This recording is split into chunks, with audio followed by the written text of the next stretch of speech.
Eklavya education centre के इस बेहद ही खास एपिसोड में आप सभी का स्वागत है। आज के इस एपिसोड में हम एवरेज चैप्टर अर्थात औसत चैप्टर के कुछ प्रश्नों को हल करने का प्रयास करेंगे। तो चलिए इस बेहद ही खास एपिसोड की हम शुरुआत करते हैं। सबसे पहले हम पहला प्रश्न करेंगे और पहला प्रश्न कर रहा है कि 35, 39, 41, 46 और 27 तथा x का औसत 38 है, तब x का मान क्या होगा। यानी हमें इस प्रश्न में x का मान पूछ रहा है। जब इस तरह से प्रश्न होंगे तो हम आसानी से हल कर सकते हैं, जैसे आपको हम यहाँ पर हल करके दिखा रहे हैं।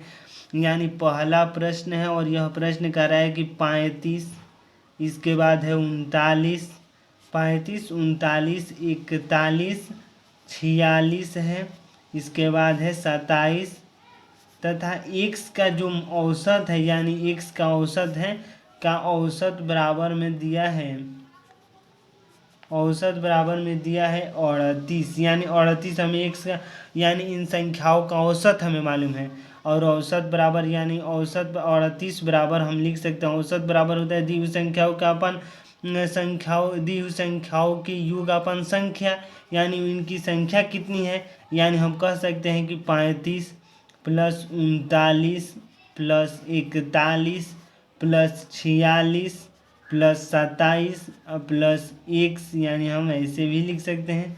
तो x यानी बाटा में हो जाएगा इन संख्याओं का जो ये मतलब इन संख्याओं का योग अपन कितनी संख्या है, तो संख्याओं की संख्या है 1 2 3 4 5 6, यानी बाटा में हम 6 लिख देंगे। यानी हो जाएगा और 6 48 4 36 18 18 4 22, यानी 238 बराबर में हो जाएगा। अब इनको हम जोड़ेंगे तो 35 प्लस हो जाएगा 9 1 10 4 3 7 1 8 80 प्लस हो जाएगा यहाँ पर 7 6 13 1 हो गया 4 2 6 1 7, यानी 73 हो गया। और प्लस में x है तो प्लस में x लिख देंगे। इसके बाद है 228 और बराबर में हो जाएगा 35 और 80 हो जाएगा यहाँ पर 5 और 8 3 11 प्लस हो जाएगा 73 प्लस में हो जाएगा x, यानी 228 बराबर में हो जाएगा 188, यानी 173 प्लस 15 188 प्लस में हो जाएगा x, यानी x बराबर में हो जाएगा 228 और माइनस में हो जाएगा 188। यहाँ तक आप समझ पा रहे हैं। यानी हम यहाँ पर जैसे इस वाले x को यहाँ पर अगर लाए, यानी इस तरह, यानी इस वैल्यू को हम यहाँ पर ला दिए तो 228 यहाँ पर चला जाएगा और फिर 188 घट जाएगा। यानी x बराबर में लिख सकते हैं 8 में से 8 गए 0 और 22 में से 4 18 जाएगा 40, यानी x बराबर में हो जाएगा 40। तो इस तरह से x की जो वैल्यू होगी 40 होगी। तो आइए एक बार विकल्प को देख लेते हैं। यह पूरे प्रश्न का हल है। यानी पहला प्रश्न को हम हल कर चुके हैं और विकल्प में भी आप देख सकते हैं। यानी विकल्प नंबर ए में दिया है 40 और हमारा भी उत्तर आया है 40, शायद आप देख पा रहे हैं। यानी पहला प्रश्न के विकल्प नंबर ए में दिया है 40 और x का वैल्यू भी 40 आया है। तो इस तरह से पहला प्रश्न को हल कर चुके हैं और यहाँ पर भी देख सकते हैं विकल्प नंबर ए सही है। यानी 40 नंबर 1 नंबर प्रश्न के विकल्प नंबर ए सही है और उत्तर है 40। और देख लीजिए यहाँ पर भी। तो इस तरह से 1 नंबर प्रश्न को हम बिल्कुल भी हल कर चुके हैं और अगले प्रश्न की ओर हम बढ़ेंगे और अगला प्रश्न होगा 2 नंबर। यानी 2 नंबर प्रश्न को हम हल करेंगे और 2 नंबर प्रश्न करें कि 8 संख्याओं का औसत 44 है। यदि प्रत्येक संख्या में y जोड़ा जाता है तो औसत 47 बन जाता है, तो y का मान क्या होगा। यानी यह बेहद ही आसान प्रश्न है, इसको आप आसानी से कर सकते हैं। यानी 8 संख्याओं का औसत हमें मालूम है। यानी 8 संख्याओं का औसत, यानी 8 संख्याओं का औसत हमें मालूम है। 8 संख्याओं का औसत, यानी 8 संख्याओं का औसत बराबर में हमें दिया है, 8 संख्याओं का औसत बराबर में दिया है हमें 44। यानी 44 दिया है। यानी प्रत्येक संख्या में अगर y जोड़ दिया जाता है तो 47, तो औसत 47 बन जाता है। तो y का हमें मान निकालना है। अर्थात जैसे ही आगे बढ़ेंगे तो 8 संख्याओं का औसत तो 44 है। यानी प्रत्येक संख्या में अगर y जोड़ा जाता है तो औसत भी तो बढ़ेगा। यानी हम कह सकते हैं कि 44 प्लस में y अब बराबर 47 बन जाता है, यानी इनका औसत बन जाता है 47। तो y बराबर में कह सकते हैं कि 47 में से जब 44 को घटा देंगे तो y यानी y की जो वैल्यू होगी 3 होगी। तो इस तरह से इस 2 नंबर प्रश्न को हल कर चुके हैं। और यहाँ पर भी आप देख सकते हैं, यानी 2 नंबर प्रश्न के विकल्प नंबर डी में दिया है 3, यानी जो y का मान होगा 3 होगा। और आप यहाँ पर भी देख सकते हैं, यानी विकल्प नंबर डी यानी 2 नंबर प्रश्न के विकल्प नंबर डी यानी 3 होगा, यानी जो y का मान होगा 3 होगा और हमारा भी मान आया है 3। तो इस तरह से इस 2 नंबर प्रश्न को हल कर चुके हैं। एक बार 1 नंबर प्रश्न और 2 नंबर प्रश्न को एक बार पुनः देख लीजिए। ये अगला प्रश्न है 3 नंबर, यानी 3 नंबर प्रश्न को हम हल करने का प्रयास करेंगे और 3 नंबर प्रश्न आपके सामने होगा। यानी 3 नंबर प्रश्न कह रहा है कि n1 और n2 संख्या का औसत 17 है, n2 n3 का औसत 44 है, तो n3 तथा n1 का अंतर क्या होगा। यानी n3 माइनस n1 या n1 माइनस n3 का हमें मान बताना है। यानी हमें प्रश्न में दिया है n1 और n2 संख्याओं का औसत है 17, यानी n1 और n1 प्लस n2 और बाटा में 2, यानी औसत बराबर होता है दी हुई संख्याओं का योग अपन संख्याओं की संख्या। यानी हम संख्याओं का योग अपन संख्याओं की संख्या 2 है, यानी n1 और n2 दो ही तो संख्या है और बाटा में 2 कर रहे हैं और इनका औसत दिया है 17। यानी यहाँ तक तो अब आप समझ पा रहे हैं, यानी n1 प्लस जब n2 करेंगे तो 17 दूनी का 34 होता है। तो इस तरह से हमें हमारे सामने पहला इक्वेशन मिल गया। इसके बाद पुनः बता रहा है प्रश्न कि n2 तथा n3 का औसत 44 है, यानी n2 प्लस n3 बाटा 2 का जो वैल्यू है 44, यानी औसत बराबर में होता है संख्याओं का योग अपन संख्याओं की संख्या। यानी हम कह सकते हैं कि n2 प्लस यानी n2 प्लस n3 यानी n2 प्लस n3 बाटा में 2 और बराबर है 44 के, यानी यह 44 के बराबर है। यह प्रश्न कह रहा है, यानी n2 प्लस n3 का जो वैल्यू है 88 हो जाएगा। तो इस तरह से यह दूसरा इक्वेशन बन गया, यानी 2 हमें इक्वेशन मिल गए। और प्रश्न पूछ रहा है कि n3 तथा n1 का अंतर क्या होगा। यानी इस तरह से प्रश्न पूछ रहा है, तो सबसे पहले हम दोनों यानी यहाँ से हम n2 दोनों में कॉमन मिल रहा है तो 1 से हम n2 की वैल्यू निकालेंगे। यानी यहाँ पर अगर n2 बराबर में करेंगे तो 34 माइनस n1 हो जाएगा, 34 माइनस n1। इस तरह से आप समझ पा रहे होंगे, यानी n2 की जो वैल्यू निकालेंगे तभी तो n3 और n1 एक साथ आएगा। यहाँ आप बिल्कुल भी ध्यानपूर्वक देखिए, यानी समझिए इसको। अगर n1 प्लस n2 बराबर में 34 दिया है और n2 प्लस n3 बराबर में दिया है 88, यानी n1 और n3 को एक साथ लाना है दोस्तों।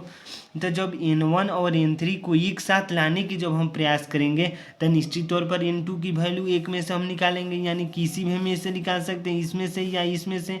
तो इस तरह से n2 की वैल्यू हम इसमें से निकालें, यानी n2 की वैल्यू हमें मिल गई, ये मतलब n2 बराबर हो गया 34 माइनस n1, तो n2 की वैल्यू निकल गई। और मान लीजिए यह इक्वेशन तीसरा है, यानी हम मतलब n2 की वैल्यू होगी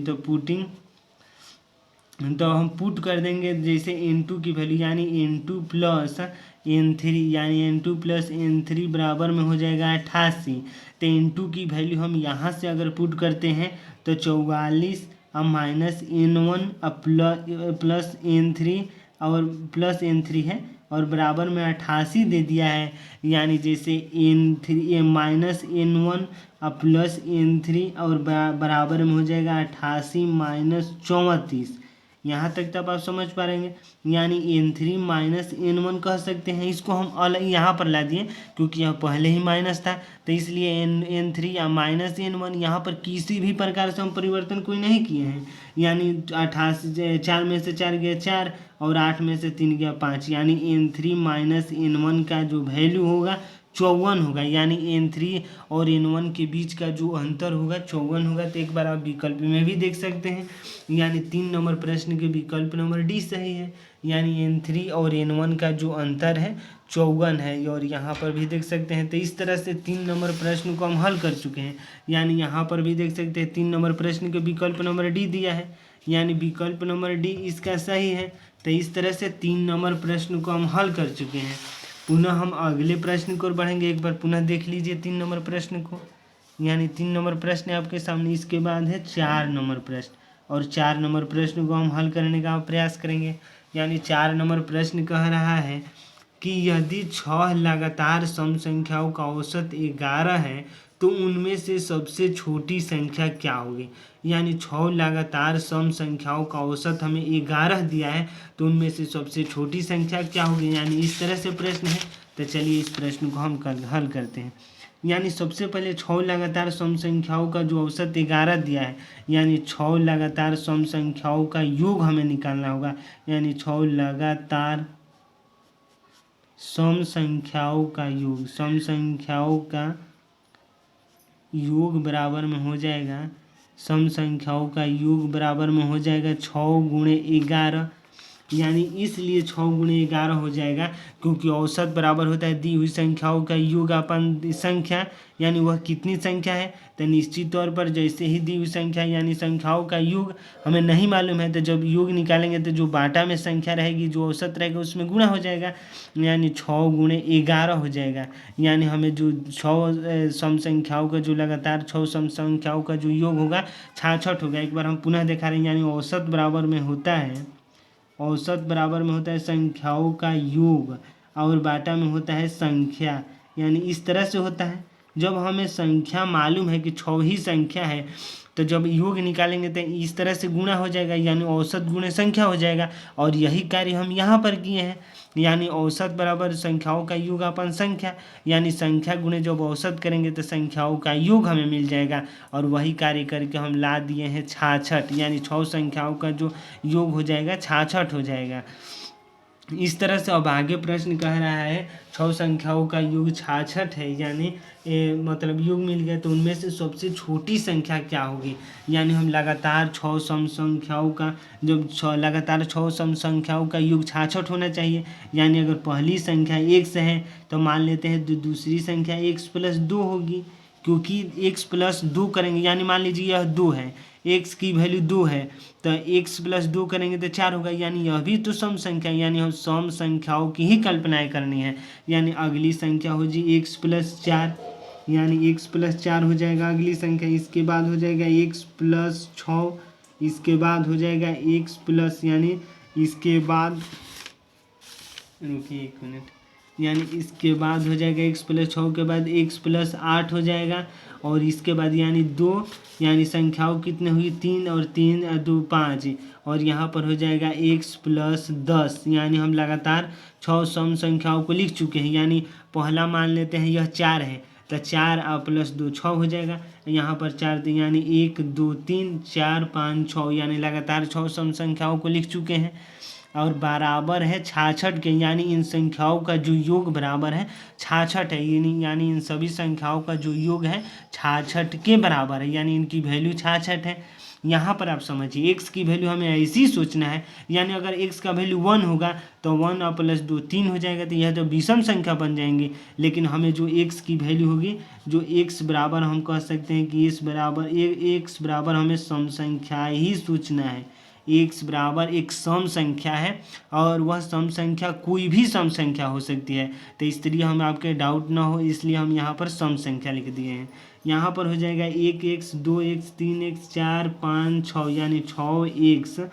यहाँ पर हम ऐसे कर दे रहे हैं, यानी 6x +4 और 2 6 और 6 6 12 और 12 8 20 और 20 10 30, यानी 6x + 30 बराबर में हो जाएगा 66।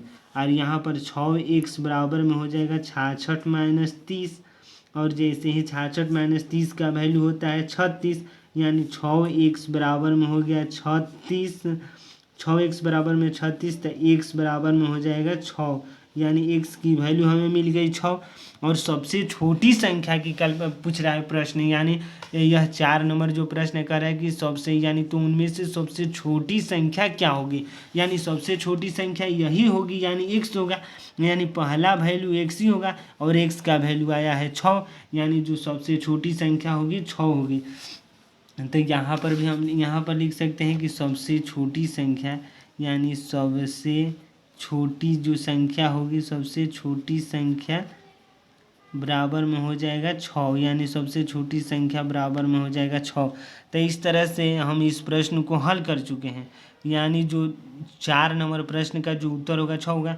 यानी यहाँ पर अगर हम 6 रखते हैं तो 6 + 2 8 हो जाएगा। तो यह भी एक तो सम संख्या है, यानी 6 8 10, यहाँ पर हो जाएगा 12, 12 के बाद 14, 14 16 हो जाएगा। तो इस तरह से 6 से शुरू होगा और 16 तक जाएगा, यानी और इन सभी संख्याओं को जब जोड़ करेंगे तो 66 होगा निश्चित तौर पर। तो इस तरह से इस 4 नंबर प्रश्न को हल कर चुके हैं। पुनः हम अगले प्रश्न की ओर बढ़ेंगे और अगला प्रश्न होगा 5 नंबर। तो चलिए इस 5 नंबर प्रश्न को हल करते हैं। और 5 नंबर प्रश्न कह रहा है कि यदि 5 क्रमागत विषम संख्याओं का औसत 17 है तो उनमें से सबसे बड़ी संख्या क्या होगी। यानी उसी 4 नंबर प्रश्न के जैसा ही है, लेकिन इसमें सबसे बड़ी संख्या और विषम संख्या की बातें हो रही है। तो चलिए इस प्रश्न को हम हल करते हैं। यानी यह भी प्रश्न एक बेहद ही महत्वपूर्ण प्रश्न माना जाएगा। तो 5 नंबर प्रश्न है, यहाँ पर हम 5 नंबर लिख दे रहे हैं। और 5 नंबर प्रश्न कह रहा है कि लगातार यानी 5 क्रमागत विषम संख्याओं का औसत 11 है। यानी 6 यानी 5 लगातार विषम संख्याओं का योग, यानी 5 लगातार विषम संख्याओं का योग हमें निकालेंगे पहले। यानी लगातार विषम संख्याओं का योग, विषम संख्याओं का योग बराबर में हो जाएगा, विषम संख्याओं का योग यहाँ पर 17 है। तो 17 बचेगा 85 होता है, तो हम 85 लिख दे रहे हैं। यानी यहाँ पर देख सकते हैं कि 5 क्रमागत विषम संख्याओं का औसत 17 है। यानी 17 गुणे 5 करेंगे तो 85 हो गए। तो उनमें से सबसे बड़ी संख्या यानी औसत बराबर में होता है, हम यहाँ पर आपको दिखा रहे हैं कि कैसे आखिर गुणा कर दिए हैं। औसत बराबर होता है संख्याओं का योग और बाटा में होता है संख्या। यानी संख्याओं का योग हमें निकालना है तो औसत गुणे संख्या करेंगे तभी तो हमें संख्याओं का योग निकलेगा।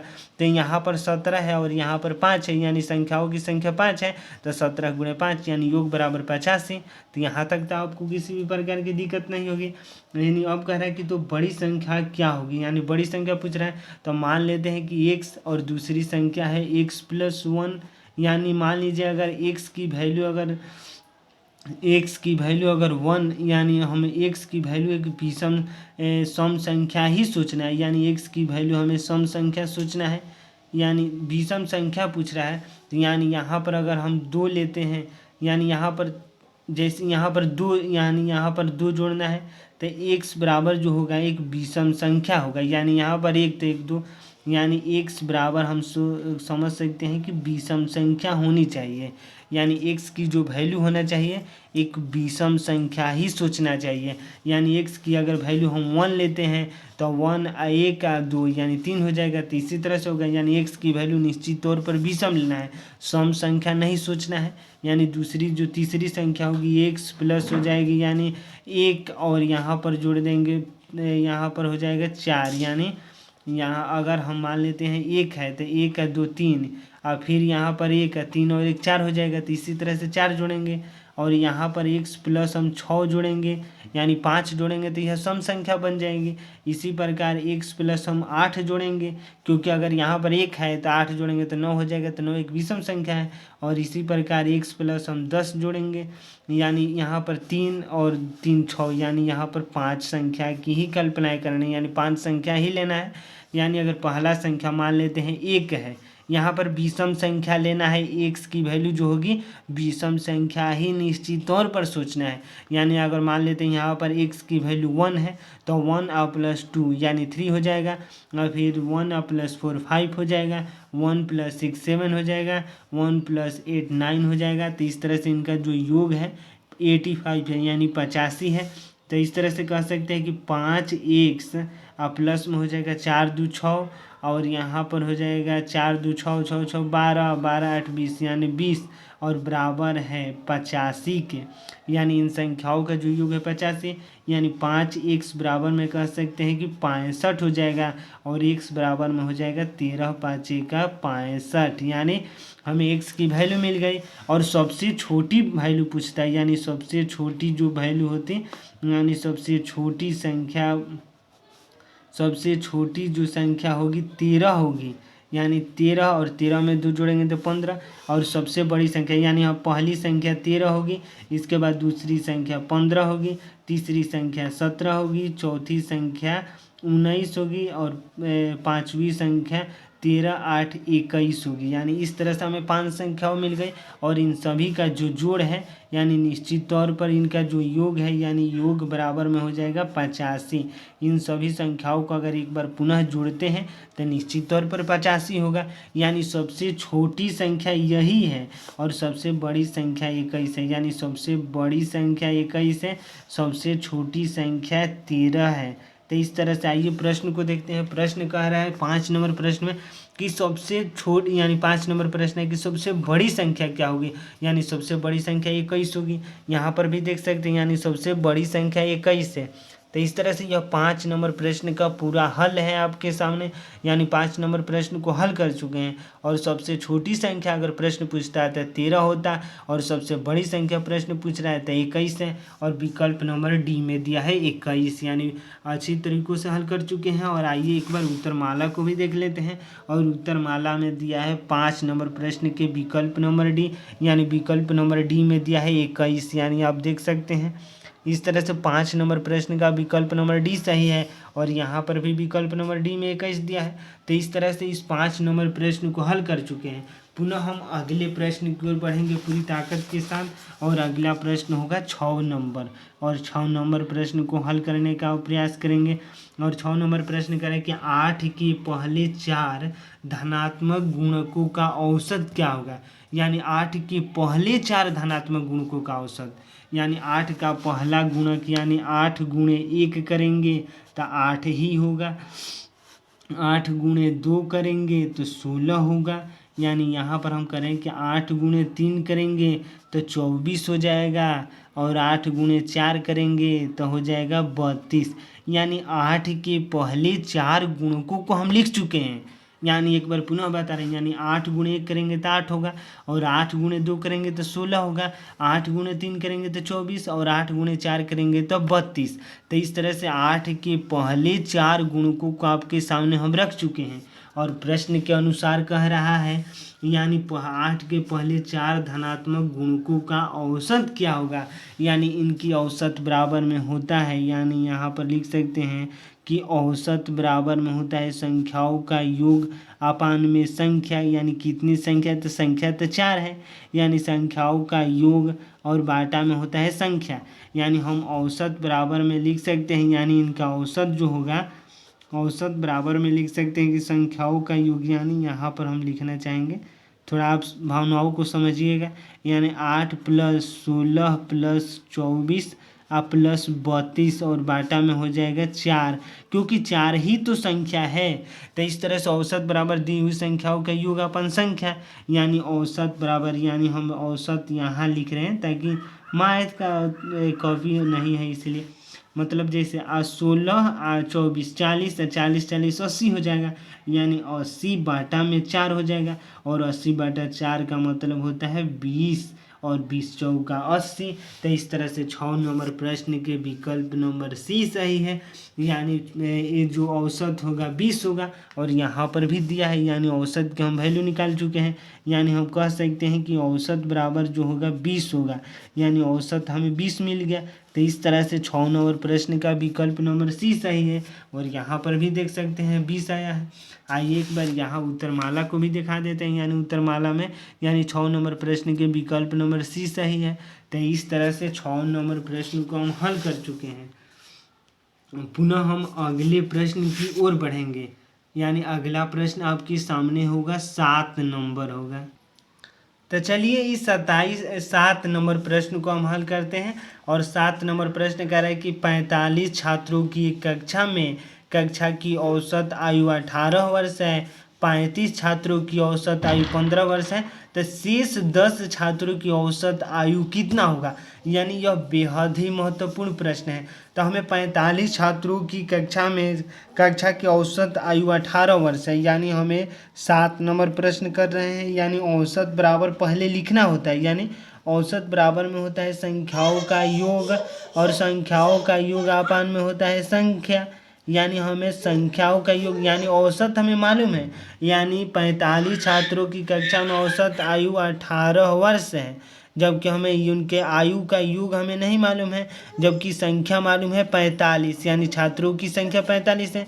तो आयु का जो योग हो जाएगा, यानी हम यहाँ पर लिख सकते हैं आयु का योग, यानी उनके 45 छात्रों के आयु का जो योग हो जाएगा 18 गुणे 45 हो जाएगा, यानी 18 गुणे 45 होगा। तो इस तरह से हो जाएगा 18 पचे का 90, यानी यहाँ पर 0 और 18 पचे का 90 9 हो गया, 18 चौक 72 और 72 8, यानी 72 और 9 81, यानी 810 हो गया। तो इस तरह से 8 यानी 45 छात्रों के जो आयु का योग होगा 810 है, यानी निश्चित तौर पर 810 होगा। इसके बाद हम आगे करेंगे, यानी अगर हम आगे प्रश्न कर रहे हैं कि 35 छात्रों की औसत आयु 15 है, यानी अगर 35 छात्रों की औसत आयु टोटल है 45 छात्र, यानी 45 छात्रों की कक्षा की औसत आयु 18 वर्ष है, यानी कुल छात्रों की संख्या 45 है, जबकि 35 छात्रों की औसत आयु 15 है। तो शेष 10 छात्रों की आयु कितना होगा हमें यह बताना है, और यही शेष जो 10 छात्र हैं वही 15 से बढ़ाकर औसत आयु 18 कर रहे हैं, यानी निश्चित तौर पर ज़्यादा होगा एज। यानी जो 35 छात्रों का जो हम आयु का योग बताएं, यानी 35 छात्रों के, यानी 35 छात्र के आयु का योग, यानी 35 छात्र के आयु का योग बराबर में कह सकते हैं, आयु का योग बराबर में हो जाएगा 35 गुणे हो जाएगा, यहाँ पर 35 छात्रों का आयु का योग है तो 35 गुणे 15 कर देंगे, क्योंकि उनका औसत है 15। तो इस तरह से संख्याओं का योग अपन संख्या, यानी औसत है 15 और संख्या है 35, तो योग बराबर 15 गुणे 35। तो इसी तरह से कर चुके हैं, यानी हो जाएगा यहाँ पर अगर हम 15 गुणे 35 करेंगे तो हो जाएगा 5 25 2 और 5 2 7 हो जाएगा, 3 5 15 1 3 1 4 हो जाएगा। तो इस तरह से हो गया, यानी 3 5 15 के 5 1, यानी 1 बच गया, 3 1 4 5 25 के 5 5 2 7, यानी 7 5 या 7 5 12 हो जाएगा, और एक यानी 525, यानी 525, यानी 35 छात्रों के जो आयु का योग है 525 है। तो शेष 10, यानी शेष 10 छात्रों के आयु का योग होगा, शेष 10 छात्र के आयु का योग, यानी शेष 10 छात्र आयु का योग बराबर, हम थोड़ा मतलब जल्दी मतलब पूरा नहीं लिख रहे हैं, आप इसको समझ जाइएगा अपने हिसाब से। यानी शेष 10 छात्रों का जो आयु का योग होगा 810 में से अगर 525 को घटा देंगे तो निश्चित तौर पर 10 जो शेष बच रहे हैं उनका आयु का योग मिल जाएगा, यानी 10 में से 5 जाएगा 5 हो जाएगा, और यहाँ पर 11 में से 10 होगा, 10 में से 2 जाएगा तो 8 हो जाएगा, और यहाँ पर बच गया 7, और 7 में से 5 जाएगा 2, यानी हो जाएगा इस तरह से 7 नंबर, यानी 285 हो जाएगा। तो औसत बराबर में हो जाएगा, औसत बराबर में संख्याओं का योग अपन में संख्या होता है, यानी संख्याओं का योग बाटा में होता है संख्या, यानी हमें आयु का योग मालूम है कि 285 है, जबकि हमें संख्या भी मालूम है कि 10 ही तो केवल शेष छात्र बच रहे हैं। तो इस तरह से जो इनका औसत आयु होगा 28 यानी यहाँ पर हो जाएगा। तो औसत आयु यानी औसत बराबर में लिख सकते हैं, औसत बराबर में हो जाएगा, यहाँ थोड़ा थी और पेज कहाँ आगे बढ़ाएं, यानी 28 हो जाएगा, यहाँ पर हो जाएगा 5, यानी 28.5, यानी शेष 10 छात्रों का जो आयु का जो औसत होगा यानी 28.5, और विकल्प नंबर ए में भी दिया है 28.5, यानी 7 नंबर प्रश्न के विकल्प नंबर ए सही है। यानी यहाँ पर भी आप देख सकते हैं 7 नंबर प्रश्न के विकल्प नंबर ए में दिया है, और इस तरह से विकल्प नंबर ए में दिया है 28.5, यानी शेष 10 छात्रों की जो औसत आयु होगी 28.5। और देखिए यहाँ पर हम निकाल भी चुके हैं। तो इस तरह से ये 7 नंबर प्रश्न का हल है, यानी 7 नंबर प्रश्न को हल कर चुके हैं। तो एक बार हम पुनः पूरे प्रश्नों को हल को दिखाना चाहते हैं।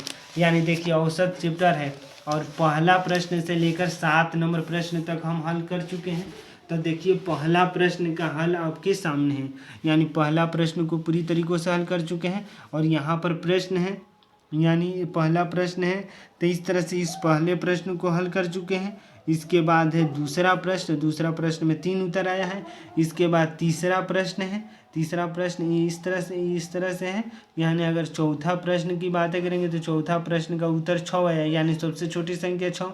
इसके बाद है पांचवा प्रश्न को आप देख सकते हैं। इसके बाद है अगला 6 नंबर प्रश्न को देख सकते हैं आप, यानी 6 नंबर प्रश्न का औसत 20 आया है। और इसके बाद है 7 यानी 28.5।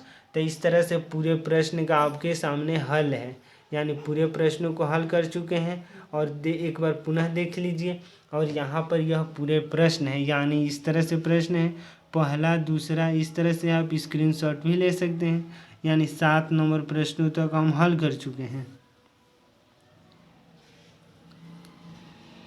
यानी एक बार पुनः देख लीजिए। तो आज के इस बेहद ही खास एपिसोड में बस इतना ही।